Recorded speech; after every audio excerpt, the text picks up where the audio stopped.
प्रामुख्याने सांगतोय, तुम्ही 10 वर्ष काय केलं त्याचा अहवाल प्रकाशित करा. आणि मला खात्री आहे, हे आता तुम्ही बोललात की आपल्या देशातल्या कंपन्या विकल्या, किती कुटुंब आम्ही फोडली, किती पक्ष आम्ही फोडले, किती सरकार पाडली, हे असेच सगळ्यांचा कर्मदरिद्रीपणाचा तो अहवाल असेल. चांगलं काहीच केलेलं नाहीये. दुसऱ्यांच्या कामाचं श्रेय हे घेतायत, घ्या, कारण कामं करणारी माणसं आमच्याकडे खूप आहेत. तुम्हाला तेवढंच पाहिजे, तेवढंच होतंय की कामं तर काही करू शकत नाही, पण दुसऱ्याच्या कर्तृत्वावर आपला शिक्का मारायचा. आणि जे कोणी दिव्य खासदार असं म्हणत असतील की इथल्या सगळ्या जो काही नामांतर जी झाली त्याचं श्रेय ते घेत आहेत, अहो दुसरं काम काय, एक तर नाव बदलणं नाही तर नावं ठेवणं, दुसरं येतंय काय.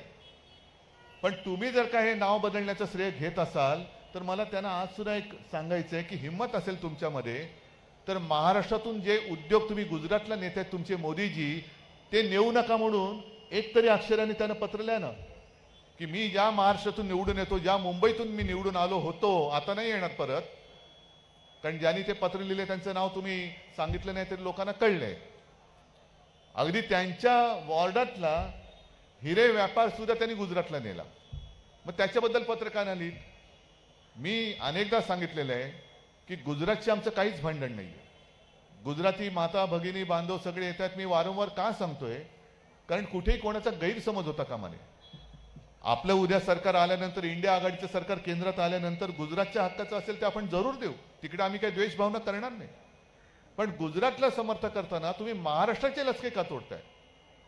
माझ्या महाराष्ट्रातल्या अगदी मराठी माणसं आहेतच, मराठी माणसाचाच महाराष्ट्र आहे, गुजराती बांधव आहेत, उत्तर भारतीय आहेत, सगळेच जे इकडे आलेत त्यांना कुठे आम्ही नाही म्हटलेलं नाहीये. मग तुम्ही जे महाराष्ट्र का ओरबाडतायत? महाराष्ट्र आम्ही तुम्हाला ओरबाडू देणार नाहीये. आणि मग ह्या ज्या काही गोष्टी आहेत, कारण 20 तारीख म्हटलं तर खूप लांब आहे, आता वातावरण पेटलेलं आहे.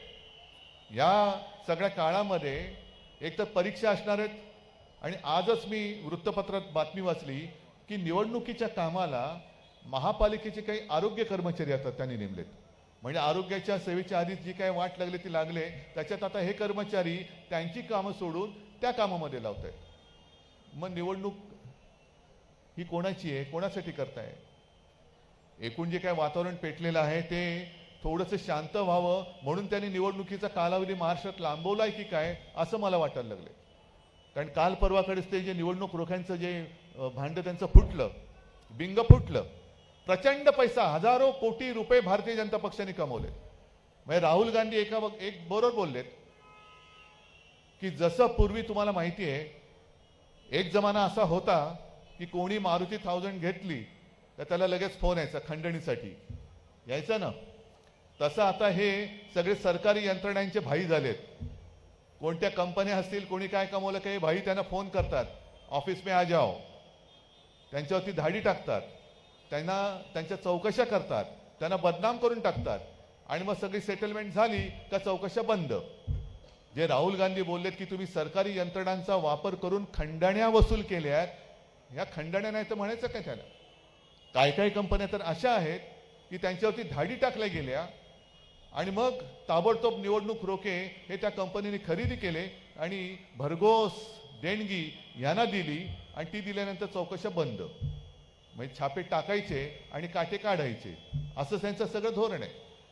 आता सुद्धा तुम्ही पाहत असाल प्रचंड प्रमाणामध्ये जाहिराती सुरू आहेत, प्रचंड सगळीकडे बघा. म्हणजे पूर्वी जेव्हा आपलं सरकार होतं, मी मुख्यमंत्री होतो, तेव्हा महाराष्ट्र सरकार जाहिराती करत होतं आणि त्याच्यामध्ये एक चित्र असायचं, ते होतं करोनाचा व्हायरस. आता दाढीवाला म्हणजे आपले घटनाबाह्य, तो व्हायरस आहे का कोण आहे तेच कळत नाही. नाही, गद्दार तर आहेच.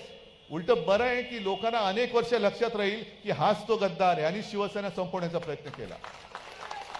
पण ही जनतेच्या म्हणजे तुमच्या पैशाची उधळपट्टी चाललेली. कामं काय, कामं शून्य, पण उधळपट्टी चालू आहे. आता मला पाहायचं आहे की निवडणूक आयोग आता काय करतोय.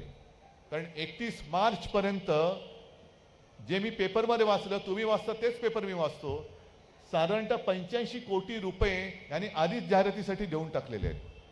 जर आचारसंहिता लागली असेल तर या सरकारी जाहिराती या बंद झाल्या पाहिजेत. कारण त्या सुद्धा त्याच्यामध्ये चेहरे येत आहेत आणि ते चेहरे जर का तुम्हाला टाकायचे असतील तर मग तो खर्च त्यांना तुम्हाला त्यांच्या खात्यात पकडावा लागेल. सरकारचा खर्च, जनतेचा खर्च, पैसा हा मी त्यांच्या जाहिरातीसाठी वापरायला देणार नाही. आणि तसं केलं तर ते गुन्हेगार म्हणून निवडणूक आयुक्तांना त्याची दखल घ्यावीच लागेल. बघू आता निवडणूक आयुक्त किती कर्तव्यनिष्ठ आहेत. या जाहिराती ताबडतोब बंद झाल्या पाहिजेत. एक तर महाराष्ट्र सरकारच्या जाहिराती स्वतःचे फोटो छापून जनतेच्या पैशांनी ते छापतायत, करतायत, टीव्हीवरती करतायत, होर्डिंग लावतायत, सगळीकडे लावतायत. आणि त्याच्यात भर म्हणून इतर राज्यांच्या म्हणजे उत्तर प्रदेशच्या पण जाहिराती इकडे आहेत. काय लावलंय काय तुम्ही? सगळा पैसा जो जनतेचा आहे तो खाऊन टाकायचा, तिकडे निवडणूक रोख्यातनं घ्यायचा, इकडनं जाहिरातीतून उधळायचा, तिकडे कॉन्ट्रॅक्टरच्या माध्यमातून घ्यायचा. आणि मला तर असं कळलं, खरं खोटं आता त्याची चौकशी आपण आपलं सरकार आल्यावर करू, की जाहिराती ज्या एजन्सीज करतात त्या एजन्सीजकडनं हे काही लोक यांचे कमिशन काढतात. म्हणजे जिथे जाऊ तिथे खाऊ अशी यांची सगळी वृत्ती आहे. आणि ती लुबाडणारी किंवा लुटणारी वृत्ती ती तर गाडायचीच आहे. पण देशात मला जे दिसते ती येऊ शकणारी हुकुमशाही ही जागच्या जागी आपल्याला गाडायची आहे. जागच्या जागी गाडायची. आपल्या सभा होतील, प्रत्यक्ष जेव्हा वातावरण, आता मुंबईच्या 20 मेला थोडा अवधी आहे, तोपर्यंत मी महाराष्ट्रभर फिरतोच आहे. परवापासून मी पुन्हा राज्याच्या इतर माझ्या बांधवांच्या भगिनींच्या भेटीला जातोच आहे. पण तोपर्यंत आणि निवडणुकीत सुद्धा पुन्हा एकदा अरविंद सावंतला आपल्या हक्काचा शिवसेनेचा खासदार म्हणून तुम्हाला सगळ्यांना जिंकून द्यावंच लागेल. ही जबाबदारी तुम्ही घेताय ना? नक्की. कारण आता मी तुमच्याकडे आलोय, माझं सुद्धा भाग्य आहे की 77 नंतर जिथे शिवसेना प्रमुखांनी सभा घेतली तिकडेच मला येऊन बोलण्याचं एक भाग्य मिळालंय. मी सुद्धा भाग्यवान आहे. आणि त्याही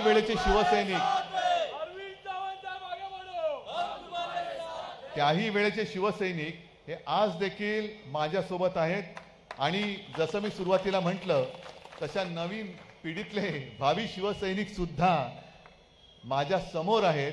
मला असं वाटतं एवढं नशीब आणि एवढं वैभव एखाद्याच्या वाट्याला येत असेल ते तुमच्या सगळ्यांच्या आशीर्वादाने माझ्या नशिबी आलेलं आहे.